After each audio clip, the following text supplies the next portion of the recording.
Halo, saya dengan Madam Aza. Sekarang kita akan memilih sendiri kartu tarotmu. Ini ditujukan untuk kalian yang ngerasa mentok dengan hidup gitu. Karena beberapa banyak yang bilang ke Madam gimana ya, saya ngerasa mentok nih, udah gak tahu harus ngapain lagi dalam kehidupan ini. Oke, mari kita cari nasihat untuk dirimu. Semoga bisa diambil yang baik-baiknya saja. Silakan pilih antara 1 atau 2.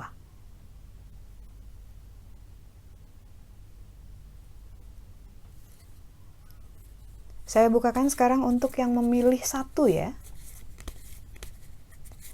Untuk kamu yang merasa mentok dengan hidup,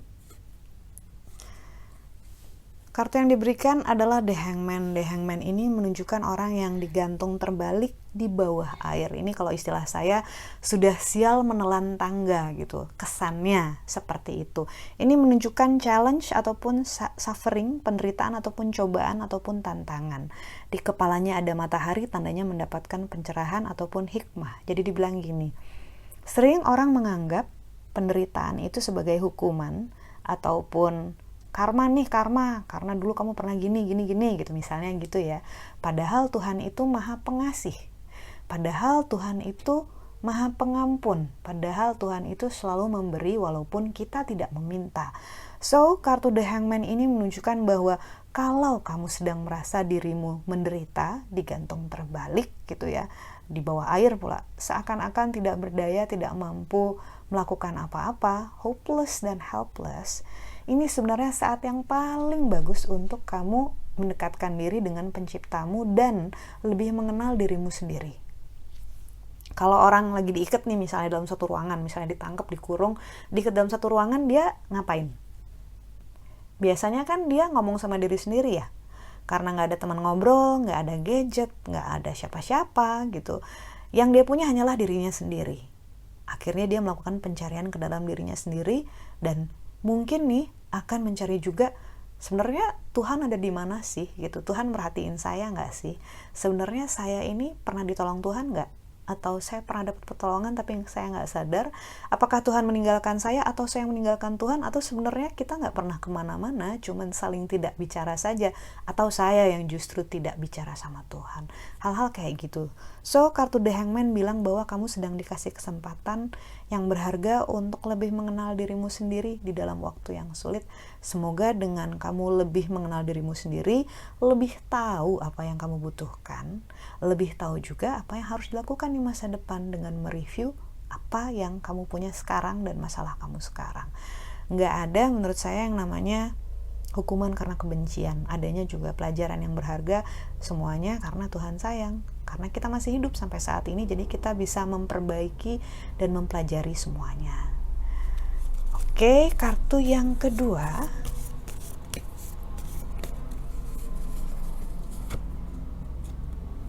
Ini kartu keluar terus ya dari tadi saya ngocok-ngocok. Ini kayaknya memang merupakan warning ataupun peringatan tegas. Maksudnya apa? Kalau kita sudah lama hidup, otomatis kita bawa emotional baggage ataupun masalah-masalah emosi yang sebenarnya belum tentu punya kita. Bisa jadi itu warisan dari orang tua, bisa juga itu dari lingkungan kita, tetangga yang kita lingkungannya dekat tapi mestinya kita nggak cocok, tapi suara-suaranya selalu terdengar gitu ya.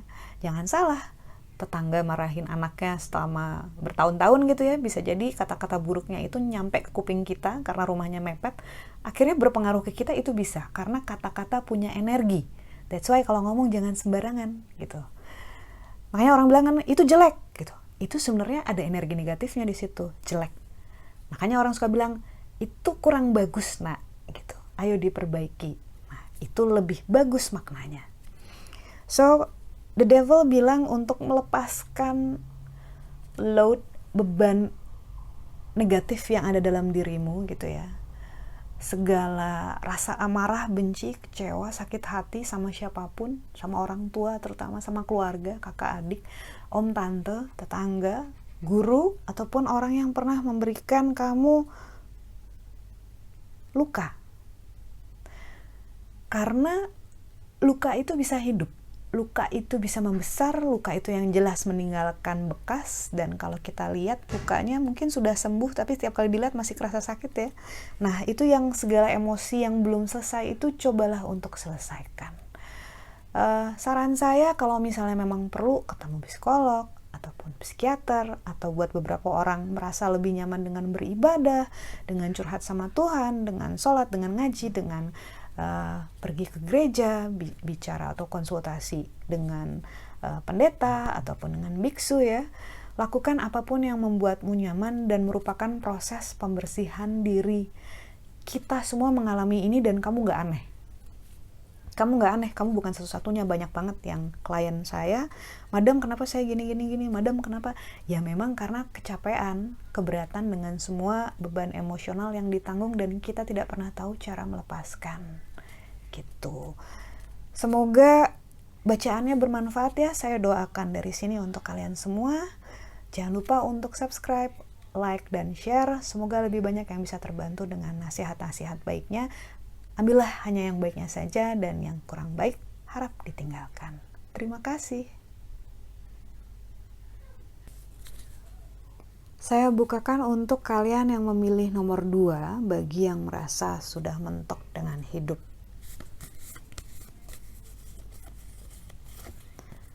Kartu yang diberikan adalah The Emperor. The Emperor bicara tentang seorang raja yang lahir dengan darah biru. By nature sudah tahu apa yang harus dilakukan saat dia menjadi raja, tahu cara mengatur kerajaannya, tahu cara mengatur pasukannya gitu ya. Ibaratnya ikan dimasukin ke kolam, ibaratnya kera sudah tahu caranya memanjat pohon by nature. Begitu juga dengan dirimu. Ini bilang bahwa sebenarnya seperti seorang raja, by nature kamu sudah tahu apa yang harus kamu lakukan. Kamu sudah tahu cara menyembuhkan dirimu sendiri, kamu sudah tahu cara harus maju, kamu sudah tahu langkah-langkahnya step by step.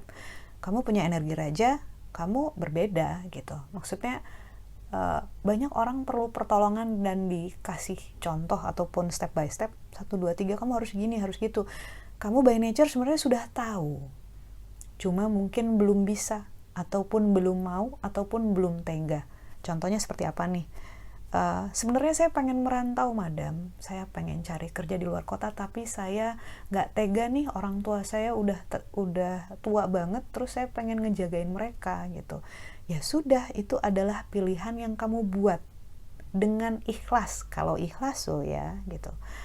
Namun kalau misalnya nggak ikhlas, apakah langkah-langkah yang bisa dilakukan gitu ya? Kalau misalnya merasa bahwa tapi saya tetap pengen kerja ke luar kota gitu, bisa dengan contohnya nih, kamu yang paling tahu solusinya ya, tapi contohnya nih misalnya kamu bisa membawa orang tuamu atau bernego dengan saudaramu yang lain untuk menjaga orang tua, hal-hal seperti itu.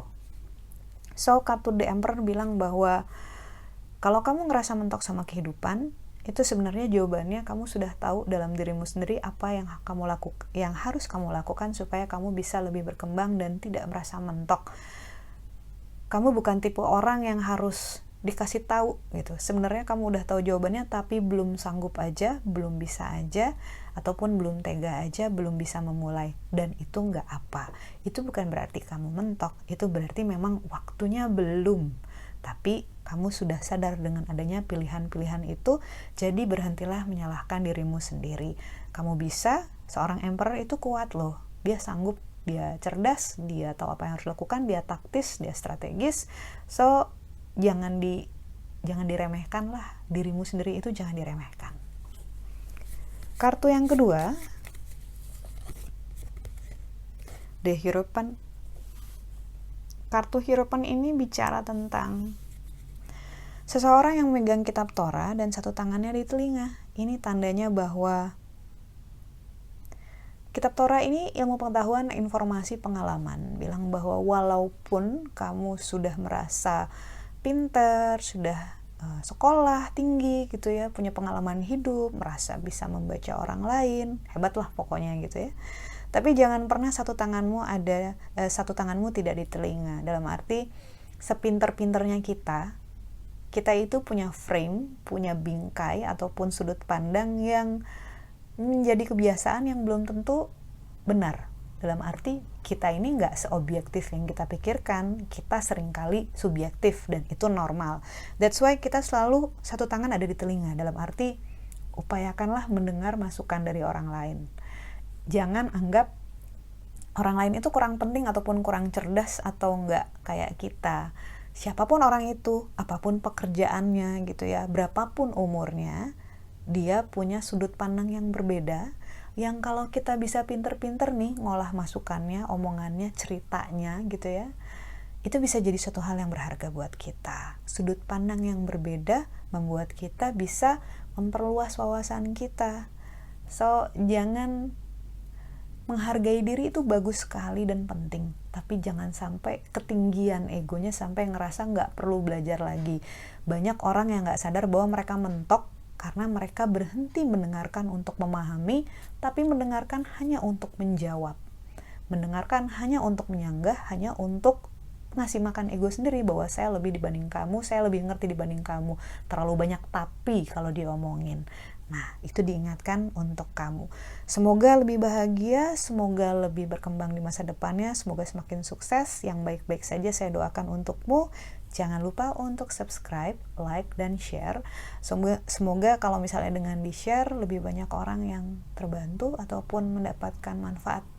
Yang baik-baik saja yang diambil ya, yang buruk tolong ditinggalkan. Terima kasih.